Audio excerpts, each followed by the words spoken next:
తెలంగాణ ప్రజలు గత ప్రభుత్వ పాలన నచ్చక కాంగ్రెస్ పార్టీకి అధికారం ఇచ్చారని, అప్పట్లా కాకుండా కాంగ్రెస్ ప్రభుత్వం ప్రజలకు అండగా నిలవాలని ఎంపీ బండి సంజయ్ అన్నారు. రాజన్న సిరిసిల్ల జిల్లా వేములవాడ రూరల్ మండలం వెంకటంపల్లిలో వికసిత భారత సంకల్ప యాత్ర కార్యక్రమంలో ఆయన పాల్గొని మాట్లాడారు.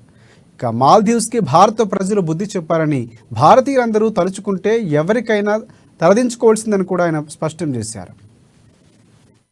వచ్చి ముగ్గురు మంత్రులను తొలగించిన విషయం నిజంగా గొప్పతనం. అది ఎవరైతే ఫ్లైట్ టికెట్ బుక్ చేసుకున్నారో వాళ్ళ ఫ్లైట్ టికెట్ క్యాన్సిల్ చేసుకున్నారు, ఎవరైతే హోటల్స్ బుక్ చేసుకున్నారో హోటల్స్ క్యాన్సిల్ చేసుకున్నారు. దీని ద్వారా వాళ్ళకి కనువిప్పు కలిగింది.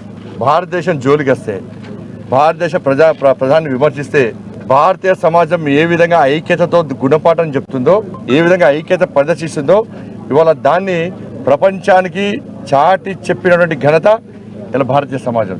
ఇవాళ ప్రభుత్వం దిగొచ్చింది, ముగ్గురు మంత్రులను తొలగించింది. కాబట్టి ఇది భారతీయుల ఘనత. ఇలాంటి ఏ సంఘటన జరిగినా కూడా దేశానికి వ్యతిరేక కానీ, ప్రధానమంత్రికి వ్యతిరేక కానీ ఇలాంటి ఏ సంఘటన జరిగినా కూడా దాని మీద ఇదే విధంగా స్పందించాల్సిన బాధ్యత ప్రతి భారతీయుడి ఉన్నది.